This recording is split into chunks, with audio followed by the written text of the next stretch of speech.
बिस्मिल्लाहिर्रहमानिर्रहीम अस्सलाम वालेकुम डियर स्टूडेंट्स। आई होप कि आप सब खैरियत से होंगे। आज के सेशन में हम एफएससी का सेकंड ईयर हम स्टार्ट करेंगे, यूनिट नंबर 1, इलेक्ट्रोस्टैटिक्स। तो कुछ बेसिक इंट्रोडक्शन था क्योंकि अब हम इलेक्ट्रोस्टैटिक का स्टडी करने जा रहे हैं, यानी चार्जेज एट रेस्ट। तो चार्जेस के बारे में पहले थोड़ी इन्फॉर्मेशन है कि चार्जेस क्या हैं और चार्जेज एट रेस्ट का मतलब क्या होता है, क्योंकि कूलम लॉ में ये चीज़ यूज होती है कि कूलम लॉ जो है एप्लीकेबल होता है फॉर चार्जेज एट रेस्ट। सबसे पहले इलेक्ट्रिक चार्ज। तो इलेक्ट्रिक चार्ज किसी भी मैटर की एक फिजिकल प्रॉपर्टी है जिससे वो किसी दूसरे चार्ज मैटर को या चार्ज मटेरियल को या चार्ज सब्सटेंस को अपनी तरफ अट्रैक्ट करता है या रिपेल करता है। शर्त यह है कि दोनों बॉडीज के ऊपर चार्ज होना चाहिए, यानी चार्ज से आप ये देख सकते हैं कि कोई बॉडी किसको अट्रैक्ट करता है या रिपेल करता है। अगर सेम चार्जेस हो तो वो रिपेल करेंगे, और अगर अपोजिट चार्जेस हो तो वो एक दूसरे को अट्रैक्ट करेंगे।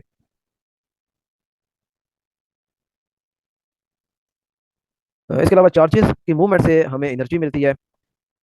मूवमेंट ऑफ चार्जेस से हमें एनर्जी मिलती है, और वो कौन सी एनर्जी आपको किस शक्ल में मिलती है, जैसे कि आप पढ़ते हैं कि जब भी एक्सेलरेटेड चार्जेस हो, यानी चार्ज एक्सेलरेट करता है तो आपको इलेक्ट्रोमैग्नेटिक वेव्स प्रोड्यूस होती हैं, और हमें पता है कि जो वेव्स होती हैं वो एनर्जी कैरी करती हैं। ठीक है। इसके अलावा एक इंपॉर्टेंट पॉइंट यहाँ पे मेंशन है कि अगर आप दो चार्ज बॉडी को आपस में टच करते हैं तो क्या होता है, दोनों बॉडीज को टच करने के बाद जब आप उनको सेपरेट करते हैं तो दोनों बॉडीज पे एवरेज चार्ज आ चुका होता है। एवरेज चार्ज का मतलब क्या है, नीचे एग्जांपल के साथ एक्सप्लेन किया है कि फर्क करें, एक बॉडी था उसके ऊपर +5 क्यू चार्ज है और दूसरा बॉडी था उसके ऊपर -3 क्यू चार्ज है। जब दोनों को आपने टच किया तो उनका एवरेज निकालें, +5 का और -3 का जब एवरेज निकालेंगे, +5 -3 डिवाइडेड बाई 2, क्योंकि जब भी एवरेज निकालनी होती है तो आपने डिवाइडेड बाई जितनी टर्म्स हो उससे डिवाइड करना होता है, क्योंकि दो टर्म्स है तो डिवाइडेड बाई 2 कर दिया। तो +5 -3 प्लस का 2 आया, 2/2 1। इसका मतलब है दोनों बॉडीज के ऊपर प्लस का 1 क्यू चार्ज आ जाएगा दोनों बॉडीज के ऊपर। तो ये होता है एवरेज चार्ज। जब आप दो बॉडीज को टच करते हैं तो टच करने के बाद दोनों बॉडीज पे एवरेज चार्ज आ जाता है। और इसकी रीजन रीजन यही है कि ज़ाहिर है एक पे बॉडी पे पॉजिटिव चार्ज है, दूसरे पे नेगेटिव चार्ज है। तो नेगेटिव वाला जो है वो पॉजिटिव को अट्रैक्ट करेगा, तो कुछ चार्ज इसकी तरफ आएगा, कुछ चार्ज जो है वो दूसरे की तरफ जाएगा, और इस तरीके से ये तब तक ट्रांसफर होता रहेगा जब तक एक दूसरे के ऊपर इक्वल चार्ज ना आ जाए। ये बिल्कुल ऐसे है जैसे हम टेम्परेचर का पढ़ते हैं कि दो बॉडी जो है वो डिफरेंट टेम्परेचर पे है और दोनों को आप आपस में कंटैक्ट में लाते हैं, तो उनके दरमियान तब तक हीट ट्रांसफर होती रहती है जब तक उन दोनों का टेम्परेचर सेम ना हो जाए। जैसे ही टेम्परेचर सेम हो जाता है हम कहते हैं ये दोनों आपस में थर्मल इक्विलिब्रियम में आ गए हैं, यानी दोनों का टेम्परेचर सेम हो गया, और यही zero law of temperature, zero law of thermodynamics भी है। तो यहाँ पे आप उस चीज को रिलेट कर सकते हैं कि दो डिफरेंट चार्ज बॉडीज हैं और दोनों को जब आप आपस में कंटैक्ट में लाते हैं, टच करते हैं, तो चार्ज आपस में ट्रांसफर होता रहता है, उस वक्त तक ट्रांसफर होता रहता है जब तक दोनों पे सेम चार्ज ना हो जाए। और वो सेम चार्ज क्या होता है, एवरेज चार्ज, यानी दोनों चार्ज का आप एवरेज निकालें तो वो सेम चार्ज। किसी बॉडी पे मिनिमम चार्ज कितना हो सकता है, ये क्वांटिटी है जो मिनिमम चार्ज हो सकता है 1.6 × 10⁻19 कूलम। ये चार्ज है जो मिनिमम हो सकता है किसी भी बॉडी पे। यहाँ पे 19 के साथ आई थिंक के साथ माइनस भी है, आई एम नॉट श्योर, लेकिन चले मैं इसे बाद में कट कर लूंगा अगर इसमें माइनस हुआ तो। इसके अलावा किसी भी बॉडी के ऊपर जो चार्ज होता है वो हमेशा integral multiple of this charge होता है, यानी ये जो ई है इसका इंटीग्रल मल्टीपल होगा एन ई। एन यहाँ पे आप देख सकते हैं नीचे इंटीजर टी में 1 2 3 4 5। तो यानी कि आप यहाँ से नोट कर सकते हैं कि जो चार्ज है वो ये नहीं है कि आप कोई भी वैल्यू उठा के ले लें। चार्ज की कोई वैल्यू पॉसिबल नहीं है, यानी कंटिन्यूस वैल्यूज की नहीं है, बल्कि आपको हमेशा ये जो नंबर आपको दिया गया है इसका इंटीग्रल मल्टीपल ही पॉसिबल है, यानी इसको आप 1 से मल्टीप्लाई करें, 2 से मल्टीप्लाई करें, 3 से मल्टीप्लाई करें, 4 से मल्टीप्लाई करें, तो यही चार्ज की वैल्यू पॉसिबल है किसी बॉडी के ऊपर भी। आप अपनी मर्जी से कहें कि इस बॉडी के ऊपर इतना चार्ज होगा तो ये पॉसिबल नहीं है, इसकी वैल्यूज कंटिन्यूस नहीं है। इसके अलावा ये याद रखें कि चार्ज हमेशा जो है ये कंजर्व रहता है और क्वांटाइज रहता है। क्वांटाइज का मतलब ये है कि ये हमेशा integral multiple of charge and electron होता है, और कंजर्व का मतलब ये है कि चार्ज आप ना तो क्रिएट कर सकते हैं किसी फिनोमेना के अंदर, ना ही आप चार्ज को डिस्ट्रॉय कर सकते हैं, बल्कि चार्ज कंजर्व रहता है before the interaction and after the interaction. बिल्कुल ऐसे ही जैसे मोमेंटम कंजर्व रहता है, एनर्जी कंजर्व रहती है, बिल्कुल ऐसे ही चार्ज भी कंजर्व रहता है। एक कूलम में कितने इलेक्ट्रॉन होते हैं, 6.25 10⁻18 इलेक्ट्रॉन होते हैं एक कूलम के अंदर, और ये मैंने छोड़ दिया बतौर असाइनमेंट, आपने प्रूव करना है कि वाकई एक कूलम के अंदर 6.25 10⁻18 इलेक्ट्रॉन होते हैं। चार्ज कैसे आप प्रोड्यूस कर सकते हैं, चार्ज को प्रोड्यूस करने के तीन तरीके हैं। आप कंडक्शन से भी चार्ज प्रोड्यूस कर सकते हैं, इंडक्शन से भी प्रोड्यूस कर सकते हैं, और फ्रिक्शन से या रबिंग से भी चार्ज प्रोड्यूस करवा सकते हैं। तो पहला मेथड हम कंडक्शन का देखते हैं कि कंडक्शन से आप कैसे चार्ज प्रोड्यूस करवा सकते हैं। कंडक्शन हमेशा याद रखें कि आपके पास दो जो बॉडीज हैं जिनके दरमियान आपने चार्ज को प्रोड्यूस करवाना है या चार्ज क्रिएट करना है। एक्चुअली हम चार्ज क्रिएट नहीं कर रहे होते, चार्ज को हम रीअरेंज कर रहे होते हैं। ठीक है, क्योंकि अभी हमने पीछे देखा कि चार्ज हमेशा कंजर्व रहता है, यानी कि ना तो आप प्रोड्यूस कर सकते हैं ना आप डिस्ट्रॉय कर सकते हैं। तो यहाँ पे अगर मैं कहूंगा कि चार्ज हम किसी बॉडी पे क्रिएट करें तो इसका मतलब हर कितना ले लीजिएगा कि हम कोई नए सिरे से चार्ज उसके अंदर दाखिल करें, बल्कि रीअरेंजमेंट है, जस्ट रीअरेंजमेंट है। बाकी नीचे फिगर से और बाकी फर्दर एक्सप्लेनेशन से आपको क्लियर हो जाएगा। तो कंडक्शन जो है ये ऐसे दो बॉडीज में चार्ज की प्रोडक्शन होती है जो कंडक्टर हो। ये मस्ट है, दो बॉडीज अगर कंडक्टर हैं तो उनमें आप जो चार्ज है वो इंड्यूस करवा सकते हैं, प्रोड्यूस करवा सकते हैं, क्रिएट कर सकते हैं बाय मेथड ऑफ कंडक्शन। इसमें आपने करना क्या होता है, आपने एक ये भी आप फिगर देखें तो यहाँ से आपको क्लियर हो जाएगा, ये एक बिल्कुल न्यूट्रल स्फीयर है, आप चाहते हैं इसके ऊपर चार्ज आ जाए, तो आपने क्या करना है, लेकिन ये याद रखें ये कंडक्टर है, ये दोनों बॉडीज कंडक्टर है, ये स्फीयर भी कंडक्टर है और ये वाला रॉड या जो दूसरा पार्टी का जो बॉडी में से करीब लाऊंगा वो दोनों शर्त है, दोनों कंडक्टर होने चाहिए क्योंकि चार्ज ट्रांसफर होना है। अब देखें ये भी कंडक्टर है और फिलहाल ये न्यूट्रल है, और एक ये रॉड है मेरे पास जिसके ऊपर चार्ज है पॉजिटिव, इस पे पॉजिटिव चार्ज है।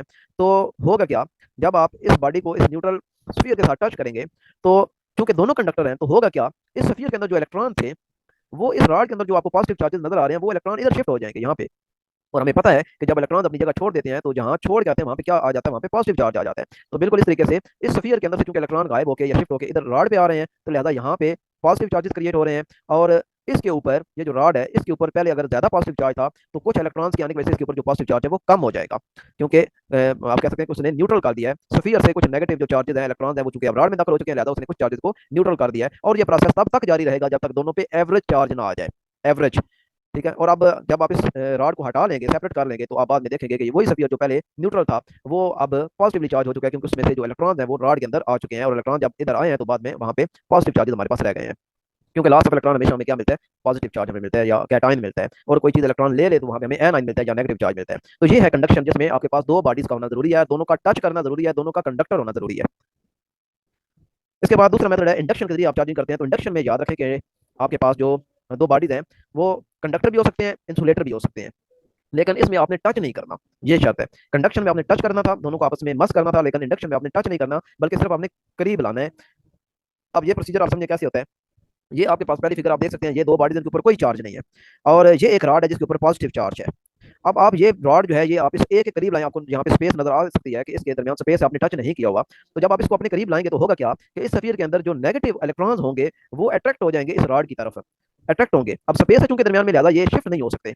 हाँ, अगर ये टच करता है तो शिफ्ट भी हो सकते हैं, लेकिन चूंकि यहाँ पे शर्त है इंडक्शन में आपने टच नहीं करना होता, आपने थोड़ी स्पेस रखनी होती है। तो लिहाजा ये रॉड अब अभी हमने उस स्फीयर ए के साथ हमने स्पेस में रखा हुआ है। तो हुआ क्या कि चूंकि रॉड पे पॉजिटिव चार्ज है, तो ये पॉजिटिव चार्ज स्फीयर ए के अंदर जो इलेक्ट्रॉन उनको अपनी तरफ खींचेगा। तो नतीजतन क्या होगा कि इसके अगर नेगेटिव इलेक्ट्रॉन इस साइड पे इकट्ठे हो गए हैं, तो जो पॉजिटिव चार्जेस होंगे या पॉजिटिव आयंस होंगे वो दूसरी साइड पे इकट्ठे हो जाएंगे। तो अब आप क्या करें, अब आप ये जो बी और ए आपस में पहले टच हुए थे, यहाँ से आप देख सकते हैं इनके दरमियान कोई सेपरेशन नहीं है, ये दोनों आपस में टच हुए हैं। जब आप इन दोनों को सेपरेट कर लेंगे, यहाँ पे आप देख सकते हैं आप इनके दरमियान सेपरेशन आ गई है, तो जैसे आप इनको सेपरेट करेंगे तो अब क्या होगा, स्फीयर ए के ऊपर नेगेटिव चार्ज आ चुका होगा और स्फीयर बी के ऊपर पॉजिटिव चार्ज आ चुका होगा। और ये वही स्फीयर थे जिनके ऊपर शुरू में कोई चार्ज नहीं था, लेकिन इंडक्शन के थ्रू आप देख सकते हैं एक बॉडी के ऊपर एक किस्म का चार्ज, दूसरी बॉडी पे दूसरी किस्म का चार्ज इंड्यूस हो चुका है। तो ये है method of production of charges by induction. इसमें आपने बॉडी को टच नहीं करना होता, क्योंकि जो हमारा सोर्स था जिसने ये चार्ज इंड्यूस करवाए हैं वो ये सोर्स था हमारा, ये रॉड, और ये रॉड हमने टच नहीं किया। तीसरा जो आपके पास मेथड होता है, यहाँ पे अर्थ के बारे में लिखा हुआ है कि अर्थ के ऊपर जो चार्ज होता है, अर्थ वैसे बेसिकली न्यूट्रल है, लेकिन अर्थ का जो इंटीरियर है, डीप इनसाइड द अर्थ जब आप जाते हैं तो वहाँ पे चूंकि मोल्टन फॉर्म में सब कुछ है, लावा जो है वो पिघला हुआ है, तो वहाँ पे पॉजिटिव आयंस हैं, और जो नेगेटिव चार्जेस हैं वो सारे के सारे अर्थ क्रस्ट हैं, यानी सरफेस ऑफ अर्थ पे। तो आप कह सकते हैं कि जो अर्थ की क्रस्ट है, अर्थ का अपर पार्ट है जिस पे हम रह रहे हैं, उस पे कौन सा चार्ज है, उस पे नेगेटिव चार्ज है। अब तीसरा तरीका जो था वो फ्रिक्शन का था। तो फ्रिक्शन का तरीका आप सब बड़े बचपन से जानते हैं कि जब आप एक कोम लेते हैं, अच्छा ये याद रखें कि फ्रिक्शन का जो मेथड है चार्ज प्रोड्यूस करवाने का वो ये है कि आपके पास जो बॉडी है वो इंसुलेटर होनी चाहिए। जिस तरह कोम है, कोम आप अपने हेयर में जब रब करते हैं फ्रिक्शन के थ्रू, तो उस कोम के ऊपर चार्ज आ जाता है, और फिर उस कोम को जब आप छोटे छोटे कागज के टुकड़ों के साथ टच करते हैं तो वो उसको अपनी तरफ अट्रैक्ट करना शुरू कर देता है। तो इसी तरह जब आप के पास नोजल होती है, नोजल स्प्रे वाली नोजल है, या कोई ड्रॉपलेट्स हैं, वाटर ड्रॉपलेट्स हैं या ऑयल ड्रॉपलेट्स हैं, तो वो जब उसके सरफेस से रब करके निकलते हैं बाहर, तो उन ऑयल ड्रॉपलेट्स के ऊपर या पेंट के ड्रॉपलेट्स के ऊपर भी चार्ज आ जाता है। तो ये तीसरा तरीका है जिसमें फ्रिक्शन के थ्रू भी आप किसी बॉडी पे चार्ज इंड्यूस करवा सकते हैं। ये आप यूज करते हैं, ये जो कार पेंटिंग की जाती है उसमें भी यही तरीका यूज किया जाता है। उस पर जो पेंट के ड्रॉपलेट्स होते हैं उन पे एक किस्म का चार्ज आ जाता है, और जो कार होती है उस पर दूसरी किस्म का चार्ज खुद से दिया जाता है, और फिर दोनों आपस में चिमट जाते हैं और पक्का पेंट हो जाता है। और इसी तरीके से आपने एक और एक्सपेरिमेंट भी देखा होगा सेकंड ईयर में, ऑयल ड्रॉपलेट वाला, मिलिकॉन, मिलिकॉन ऑयल ड्रॉपलेट, उसमें भी यही होता है कि जो ऑयल ड्रॉपलेट उस पर फ्रिक्शन की वजह से चार्ज आ जाता है। तो तीसरा मेथड जो है वो फ्रिक्शन है। इसके बाद कूलम लॉ, कूलम लॉ जो हमें क्या बताता है, दो चार्जेस के दरमियान फोर्स ऑफ अट्रैक्शन या फोर्स ऑफ रिपल्शन बताता है। अगर सेम चार्जेस हो तो फोर्स ऑफ रिपल्शन होती है, अगर अपोजिट चार्जेस हो तो फोर्स ऑफ रिपल्शन होती है। जिसका फार्मूला, जिससे ज्यादा मैं बहस नहीं करता, ये फार्मूला आपने देखा हुआ है, 1/4 pi epsilon not Q1 Q2 और R²। जो चीजें मेन इंपॉर्टेंट होगी जिससे आप पहले गो थ्रू नहीं हुए होंगे उनमें मैं थोड़ा ज्यादा स्ट्रेस करूंगा। तो ये जो यहाँ पे मैंने ये वैक्यूम लिखा है साथ, ये शायद आपके लिए पहला हो। ये वैक्यूम इसलिए लिखा है कि दोनों चार्जेस के दरमियान, ये जो Q1 है और Q2 है, दोनों चार्जेस के दरमियान वैक्यूम है, या आप एयर कह सकते हैं। वैक्यूम को और एयर को हम तकरीबन बराबर बराबर ही कंसिडर कर लेते हैं। तो ये फोर्स ऑफ अट्रैक्शन या रिपल्शन है, या कूलम फोर्स है। तो कूलम फोर्स डिपेंड करती है प्रोडक्ट ऑफ चार्जेस पे, distance between the centre of the charges. ये जो आ रहा है ये याद रखें, सेंटर ऑफ द चार्जेस है, सेंटर ऑफ चार्जेस से ये डिस्टेंस आपने लेने हैं। और इसके अलावा चार्जेस के दरमियान जो मीडियम है उस पर डिपेंड करता है। ये जो एप्सिलॉन नॉट होता है ना, ये याद रखें, जिस टर्म के फार्मूले में एप्सिलॉन नॉट आ जाए समझ जाए कि वो मीडियम डिपेंडेंट है। ये कंफर्म है, जिस फार्मूले के अंदर एप्सिलॉन नॉट आ जाए वो मीडियम डिपेंडेंस का मतलब है। ये जो फोर्स है कूलम फोर्स, ये मीडियम डिपेंडेंट है। दो चार्जेस के दरमियान जब मीडियम आ जाता है तो फोर्स कम या ज्यादा हो सकती है, अमूमन कम ही होती है। एप्सिलॉन नॉट को परमिटिविटी या फ्री स्पेस कहा जाता है, परमिटिविटी या फ्री स्पेस। ये परमिटिविटी, ये ऐसे नजर आ रहा है जैसे ये कह रहा है कि परमिट करना यानी इजाजत देना, जबकि परमिटिविटी का जो एक्चुअल मीनिंग है वो इसका उल्ट है। अभी हम देखते हैं नीचे ये थी परमिटिविटी ऑफ फ्री स्पेस, अभी हम इसकी डेफिनेशन देखते हैं परमिटिविटी ऑफ मीडियम। लेकिन इससे पहले एक ऊपर आपके लिए असाइनमेंट है, एप्सिलॉन नॉट की वैल्यू लिखी हुई है कूलम स्क्वायर पर न्यूटन पर स्क्वायर मीटर में, और इसका जो दूसरा यूनिट है वो है फैरेड पर मीटर। तो ये आपने प्रूव करना है कि ये जो यूनिट है ये इक्विवेलेंट है फैरेड पर मीटर के। परमिटिविटी ऑफ मीडियम, तो अभी हम देखते हैं परमिटिविटी ऑफ फ्री स्पेस या परमिटिविटी ऑफ मीडियम होती क्या है। Permittivity is the property of every material which measure the opposition offered against the formation of electric field. यानी कोई ये मीडियम है आपके पास, ये कोई मीडियम है, तो इसकी permittivity permittivity of that medium का मतलब ये है कि ये इलेक्ट्रिक फील्ड लाइंस को अपने आप में से गुजरने के लिए कितना अपोज करता है। ठीक है, इसको हम कहते हैं परमिटिविटी ऑफ मीडियम, कि ये अपने आप में से इलेक्ट्रिक फील्ड लाइंस को गुजरने के लिए कितनी अपोजिशन फ्राहम करता है, जितनी ज्यादा अपोजिशन फ्राहम करेगा हम कहेंगे इसकी परमिटिविटी उतनी ज्यादा है। रिलेटिव परमिटिविटी या डाई इलेक्ट्रिक कांस्टेंट एक ही चीज है। ठीक है, रिलेटिव परमिटिविटी आपसे कही जाए या डाई इलेक्ट्रिक कांस्टेंट कहा जाए, दोनों को आप एप्सिलॉन आर से रिप्रेजेंट करते हैं और दोनों एक ही चीज है। तो ये हमें क्या बताती है रिलेटिव परमिटिविटी? रिलेटिव परमिटिविटी हमें ये बताती है कि कोई मटेरियल जो है वो कितनी आसानी से पोलराइज किया जा सकता है। जिस मटेरियल का डाई इलेक्ट्रिक कांस्टेंट ज्यादा होगा इसका मतलब है आप उसको इतनी ही आसानी के साथ पोलराइज कर सकते हैं, और जिसका डाई इलेक्ट्रिक कांस्टेंट या रिलेटिव परमिटिविटी कम होगी इसका मतलब उसको पोलराइज करना मुश्किल होगा। पोलराइजेशन का मतलब यही है, जिस तरह आप पैरेलल प्लेट कैपेसिटर में पढ़ते हैं कि आपने इसके अंदर कोई मटेरियल इंसर्ट कर दिया तो उसके अंदर जो चार्जेस थे पॉजिटिव और नेगेटिव वो पोलराइज हो गए, यानी पॉजिटिव एक साइड पे इकट्ठे हो गए और नेगेटिव जो है वो एक साइड पे इकट्ठे हो गए। यानी यहाँ पे आप ये अगर सपोज पॉजिटिव चार्ज वाली प्लेट है तो इस साइड पे सारे नेगेटिव चार्ज इकट्ठे हो जाएंगे और इधर सारे जो है वो पॉजिटिव चार्जेस इकट्ठे हो जाएंगे, इसे कहते हैं पोलराइजेशन। तो किसी भी मीडियम का डाइलेक्ट्रिक कांस्टेंट हमें ये बताता है कि जब आप उस मीडियम को किसी इलेक्ट्रिक फील्ड में रखेंगे तो वो कितना अपने आप को आसानी से पोलराइज कर सकता है। जितनी ज्यादा उसका डाइलेक्ट्रिक कांस्टेंट की वैल्यू ज्यादा होगी इसका मतलब है वो उतनी आसानी से अपने आप को पोलराइज कर सकता है, उसके पॉजिटिव और नेगेटिव आयंस डिस्प्लेस हो सकते हैं। इसके अलावा रिलेटिव परमिटिविटी की एक डेफिनेशन और भी लिखी हुई है कि ये रेशियो है दो चीजों की, permittivity of the substance epsilon to the permittivity of space और वैक्यूम। यानी एप्सिलॉन आर जो है ये एक्चुअली रेशियो है दो किस्म की परमिटिविटी की, एक permittivity of that substance divided by permittivity of vacuum. इसका यूनिट क्या है? इसका कोई यूनिट नहीं है, ये डायमेंशनलेस क्वांटिटी है, क्योंकि ये देखिए ऊपर भी परमिटिविटी है नीचे भी परमिटिविटी है, तो दोनों परमिटिविटी अलग, जो रिलेटिव परमिटिविटी है इसका कोई यूनिट नहीं है, ये डायमेंशनलेस है, यूनिटलेस है। एयर के लिए जो रिलेटिव परमिटिविटी होती है वो हम 1 लेते हैं, और इसके अलावा कोई भी मीडियम होगा तो उसके लिए जो रिलेटिव परमिटिविटी की वैल्यू होगी वो हमेशा ग्रेटर देन 1 होगी। मेटल्स के केस में जो रिलेटिव परमिटिविटी होती है वो इन्फिनिटी होती है। ले जी, अब आते हैं वो कूलम लॉ पे कि ये एक चार्ज Q1, ये चार्ज Q2 और दरमियान में आपने रख दी कोई मेटल प्लेट रख दी, ये मेटल प्लेट आ गए। तो मैंने बताया था कि जो कूलम फोर्स है वो मीडियम डिपेंडेंट है, उसके दरमियान जब मीडियम आ जाता है तो उसकी फोर्स कम हो जाती है। तो अब देखें एप्सिलॉन आर है और मेटल के लिए एप्सिलॉन आर क्या है? इन्फिनिटी है। तो इसका मतलब ये है कि ये जो चार्ज Q1 और Q2 है इसके दरमियान इन्फिनिटी अपोजिशन आ गई है, ये बिल्कुल एक दूसरे पे फोर्स एक्सर्ट नहीं करने देगा। और आपका वो फार्मूला जो पहले हमने लिखा था जहां पे मैंने यहाँ वैक्यूम लिखा हुआ था, अब यहाँ पे मैंने देखे मीडियम लिखा हुआ है, और उस फार्मूले में मैंने थोड़ी सी चेंजिंग कर दिया है। पहले लिखा हुआ था 4 पाई एप्सिलॉन आर, अब साथ एप्सिलॉन आर भी आ गया है। तो एप्सिलॉन आर की वैल्यू आप इन्फिनिटी जरा पुट करके देखें तो जब डिनोमिनेटर में इन्फिनिटी आएगा तो आपकी एफ मीडियम क्या हो जाएगी? 0 हो जाएगी। इसका मतलब है कि जब दो चार्जेस के दरमियान आप कोई मेटल प्लेट रख देते हैं तो उन दोनों चार्जेस के दरमियान जो फोर्स ऑफ अट्रैक्शन या रिपल्शन है वो किसको अप्रोच कर जाएगी? वो 0 को अप्रोच कर जाएगी। और इसके अलावा आप यहाँ से ये भी देख सकते हैं कि जो मीडियम में फोर्स होती है वो हमेशा लेस होती है एज कम्पेयर टू वैक्यूम। और दोनों का जब आप रेशो लेंगे तो आपको हमेशा क्या मिलेगा? एप्सिलॉन आर मिलेगा। यानी वैक्यूम को ऊपर रखें और मीडियम को नीचे रखें, क्योंकि वैक्यूम वाली फोर्स हमेशा ज्यादा होती है, मीडियम वाली फोर्स कम होती है, तो आपको एप्सिलॉन आर मिलेगा, क्योंकि एप्सिलॉन आर हमेशा क्या होता है? ग्रेटर देन 1 होता है।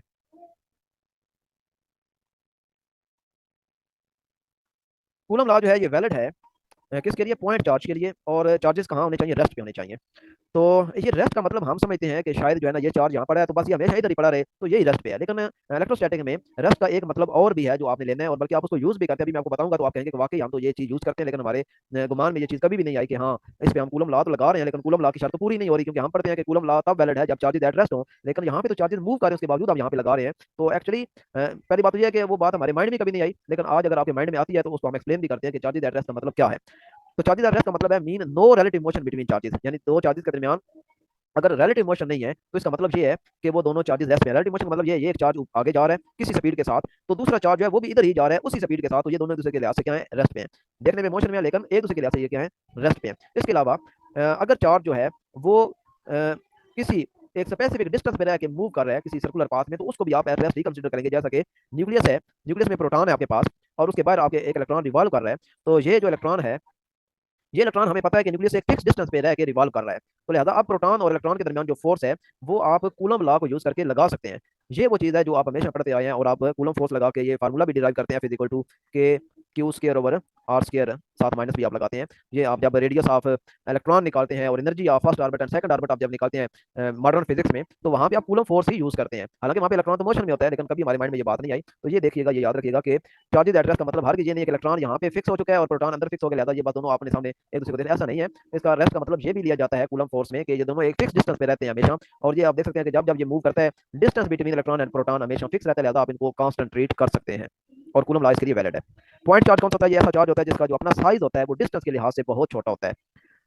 ये आप देखें, एक बड़ा चार्ज भी हो ना, तो जब आप डिस्टेंस बढ़ा देंगे, यहाँ पे आ जाएंगे, तो ये आपको छोटा नजर आना शुरू हो जाएगा। ये पॉइंट चार्ज के तौर पे बिहेव करता है। यानी पॉइंट चार्ज जरूरी नहीं है कि साइज में वाकई छोटा हो, चार्ज बड़ा भी हो सकता है, लेकिन ताल्लुक इसका किसके साथ है? डिस्टेंस के साथ है। डिस्टेंस अगर आप बढ़ा देंगे तो वो बड़ा चार्ज जो है वो भी आपको बिहेव करना शुरू कर देगा बतौर पॉइंट चार्ज। तो इसका डिस्टेंस के साथ ताल्लुक है। कूलम फोर्स के फीचर्स क्या है? एक तो ये है कि कूलम फोर्स जो है ये मीडियम डिपेंडेंट है, चार्जेस की मैग्नीट्यूड पे डिपेंड करती है, distance between the centre of charges पे डिपेंड करती है।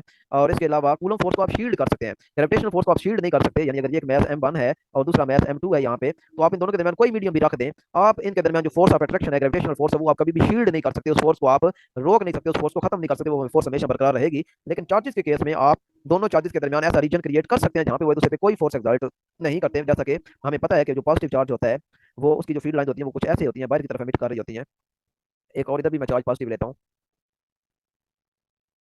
अब ये क्या करेंगे? ये एक दूसरे की फील्ड को रिपेल करेंगे।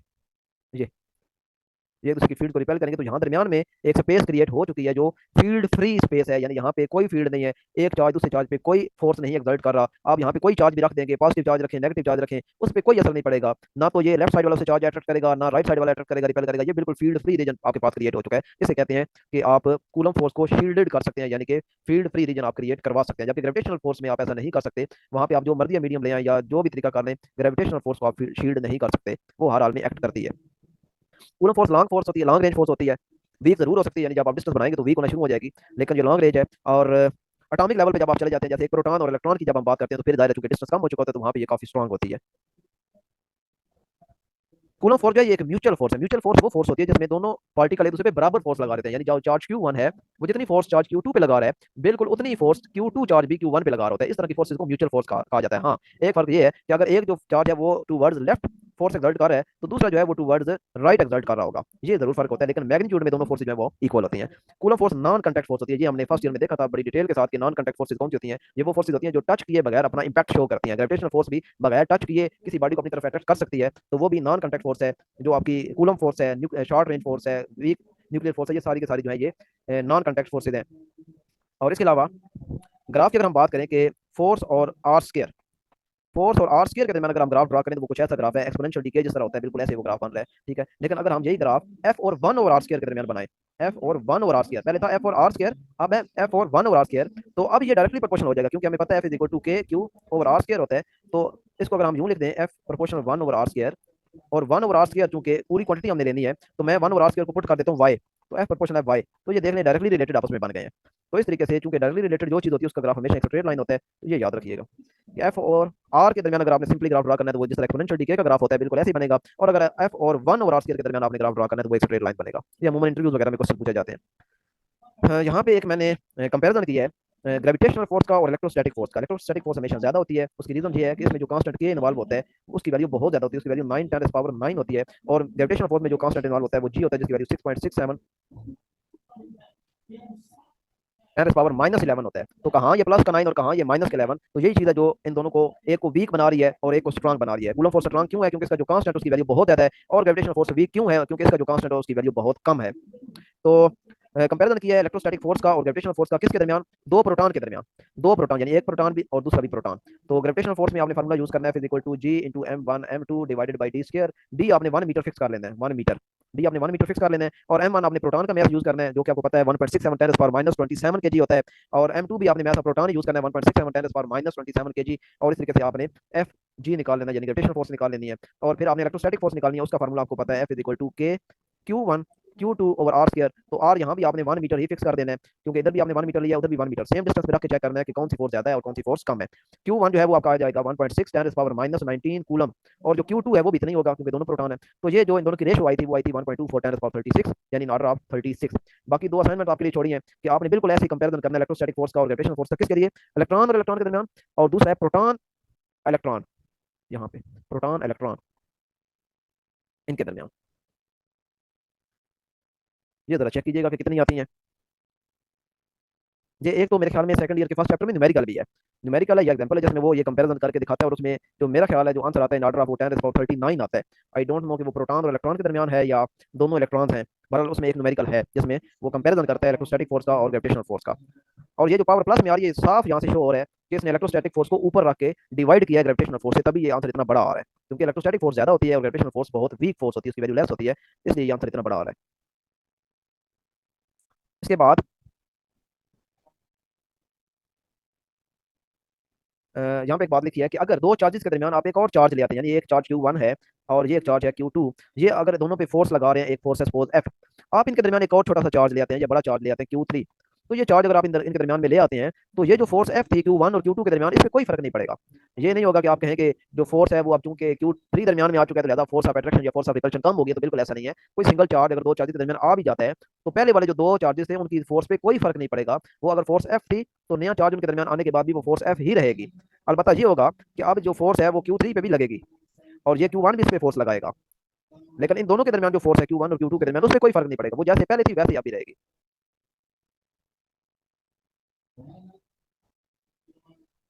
इसके अलावा यहाँ पे एक बड़ा इंपॉर्टेंट पॉइंट लिखा है कि अगर आप किसी कंडक्टर को चार्ज देते हैं, किसी भी एक्सटर्नल एजेंसी की मदद से आप उसको चार्ज प्रोवाइड करते हैं, तो वो चार्ज किधर जाता है?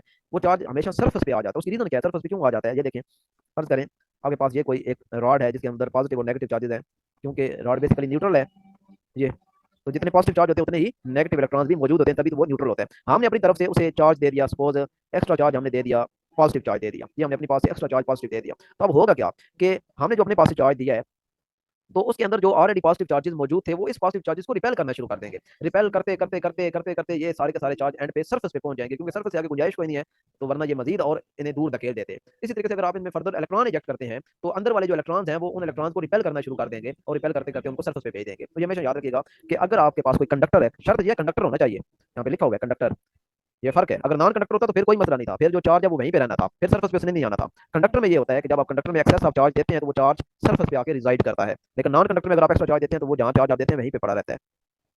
Electric field intensity, electric field intensity क्या है? फोर्स पर यूनिट चार्ज, यानी यूनिट चार्ज पे जो फोर्स लग रही थी किसी स्पेसिफिक पॉइंट पे, उसे हम कहते हैं इलेक्ट्रिक फील्ड इंटेंसिटी। और फोर्स की वैल्यू अगर आप यहाँ पे लगा दें के into Q1 Q2 over R square, तो वो जो एक क्यू है क्यू नॉट वो आपस में कट जाएगा, इस तरीके से आपके पास यहाँ पे सिंगल क्यू रह जाएगा, क्योंकि एक डिनोमिनेटर में क्यू है जिसने उसको कैंसिल आउट कर दिया और आपके पास सिंगल क्यू रह गया। पॉइंट चार्ज हम क्यों लेते हैं? जब इलेक्ट्रिक फील्ड इंटेंसिटी हमने मेजर करनी होती है तो हम पॉइंट चार्ज का जिक्र करते हैं। तो पॉइंट चार्ज का जिक्र क्यों करते हैं? इसकी रीजन ये है कि पॉइंट चार्ज हम इसलिए लेते हैं ताकि जिस चार्ज की हमने इलेक्ट्रिक फील्ड इंटेंसिटी मेजर करनी है, ये देखें, ये अगर चार्ज है क्यू, बड़ा क्यू, हम चाहते हैं कि इसकी इलेक्ट्रिक फील्ड इंटेंसिटी मेजर करें, तो इसकी मेजरमेंट के लिए हम एक छोटा सा टेस्ट चार्ज क्यों क्यों लेते हैं, छोटा चार्ज क्यों लेते हैं? इसकी रीजन ये है कि अगर हम बड़ा लें, फर्ज करें हम बड़ा चार्ज लेते हैं, तो बड़ा चार्ज जो होगा उसकी अपनी भी बहुत स्ट्रॉन्ग इलेक्ट्रिक फील्ड होगी, तो वो इस फील्ड के साथ इंटरेक्ट करेगा, ये वाली जो फील्ड है इंटरेक्ट करेगा और उसको डिस्टर्ब करेगा, और हमारे जो जेन्युइन और एक्चुअल रिजल्ट्स होंगे वो हमें नहीं मिलेंगे। इसलिए हम क्या करते हैं, हम छोटा सा टेस्ट चार्ज लेते हैं ताकि उसकी अपनी फील्ड जो है वो बहुत थोड़ी फील्ड हो, और वो इस जो बड़े वाले चार्ज की फील्ड है उसको इंटरेक्ट ना करे और उसको वीक ना करे या उस पर इंपैक्ट ना डाले, और हमारे जो जेन्युइन रिजल्ट्स हैं उन पर फर्क ना पड़े। इसलिए हमेशा हम पॉइंट चार्ज लेते हैं इलेक्ट्रिक फील्ड इंटेंसिटी को मेजर करने के लिए। और कन्वेंशन ये है कि हमेशा हम एक पॉजिटिव चार्ज ही लेते हैं, ये कन्वेंशन है, आप नेगेटिव भी ले सकते हैं, लेकिन कन्वेंशन जो है वो यही है कि आप पॉजिटिव चार्ज लेते हैं। इलेक्ट्रिक फील्ड की कुछ कैरेक्टरिस्टिक ये भी बेसिक है, हमेशा पॉजिटिव चार्ज से ये ऑरिजिनेट करती है, यानी प्रोड्यूस होती हैं, आउटर डायरेक्शन में होती हैं और टर्मिनेट होती हैं टुवर्ड नेगेटिव, यानी पॉजिटिव चार्ज की अगर हम बात करें तो पॉजिटिव चार्ज की जो इलेक्ट्रिक फील्ड लाइंस होती हैं वो इस तरह होती हैं बाहर की तरफ, और नेगेटिव चार्ज की बात करें तो वो हमेशा इनवर्ड होती हैं इस तरह, और ये आपस में कभी भी इंटरसेक्ट नहीं करती। दो फील्ड लाइन जो है ये कभी आपस में इंटरसेक्ट नहीं करती। एक चार्ज की जो फील्ड लाइन है वो कभी भी आपस में इंटरसेक्ट नहीं करेंगी। एक चार्ज, यानी ये एक चार्ज की फील्ड लाइन है, ये दूसरी है, ये तीसरी, ये आपस में नहीं करेंगी इंटरसेक्ट। इसके अलावा जो नंबर ऑफ फील्ड लाइंस होती हैं ये अमाउंट ऑफ चार्ज के प्रोपोर्शन होती है, जितना ज्यादा चार्ज होगा उतनी ज्यादा फील्ड लाइंस प्रोड्यूस होंगी और उतनी ज्यादा स्ट्रॉन्ग फील्ड लाइंस होंगी। और चार्ज के करीब करीब जब आप देखेंगे तो वहाँ पे जो फील्ड लाइंस होती हैं वो स्ट्रॉन्ग होती हैं, यानी इलेक्ट्रिक फील्ड इंटेंसिटी यहाँ पे ज्यादा होती है। जैसे जैसे आप चार्ज से दूर जाते हैं वैसे वैसे फील्ड लाइन के दरमियान जो सेपरेशन है वो बढ़नी शुरू हो जाती है, और आप कह सकते हैं कि इलेक्ट्रिक फील्ड इंटेंसिटी अब यहाँ पे वीक होना शुरू हो गई है। और वैसे भी ऊपर हमने फार्मूला देखा, इलेक्ट्रिक फील्ड इंटेंसिटी जो है वो आर स्क्वायर के लिहाज से डिक्रीज होती है, यानी स्क्वायर ऑफ डिस्टेंस के लिहाज से वो डिक्रीज होती है। जैसे जैसे आप दूर जाते हैं स्क्वायर ऑफ डिस्टेंस के लिहाज से इलेक्ट्रिक फील्ड इंटेंसिटी कम होना शुरू हो जाती है। किसी भी पॉइंट पे अगर आपने इलेक्ट्रिक फील्ड इंटेंसिटी की वैल्यू फाइंड करनी है तो आप टेंजेंट ड्रा कर सकते हैं, टेंजेंट ड्रा करके आप उस पर इलेक्ट्रिक फील्ड इंटेंसिटी की वैल्यू फाइंड कर सकते हैं। इलेक्ट्रिक फील्ड इंटेंसिटी जो है एक वेक्टर क्वांटिटी होती है और उसकी डायरेक्शन बिल्कुल वही होती है जो इलेक्ट्रोस्टैटिक फोर्स होती है, यानी जिस डायरेक्शन में इलेक्ट्रोस्टैटिक फोर्स एक्ट कर रही है उसी डायरेक्शन में इलेक्ट्रिक फील्ड इंटेंसिटी भी एक्ट कर रही होती है। इसके अलावा इलेक्ट्रिक फील्ड इंटेंसिटी को आप पोटेंशियल ग्रेडियंट के फॉर्म में लिख सकते हैं, इसको कल डिस्कस करेंगे।